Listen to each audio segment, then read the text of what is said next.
আল্লাহ আপনি যদি আমাদেরকে মাফ না করে আল্লাহ বলেন আমরা কার দরবারে যাইব আল্লাহ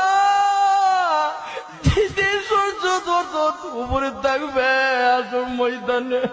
আল্লাহ কত মানুষের মাথাগুলো মগজে আল্লাহ গলে গলে পড়বে আল্লাহ ওই কঠিন মুহূর্তে আল্লাহ আপনি আমাদেরকে সকলকে আরো সে ছায়া দান করিয়ে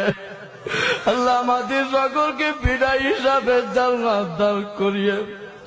আল্লাহ আপনি আমাদের সকলকে মাফ করিয়া দেন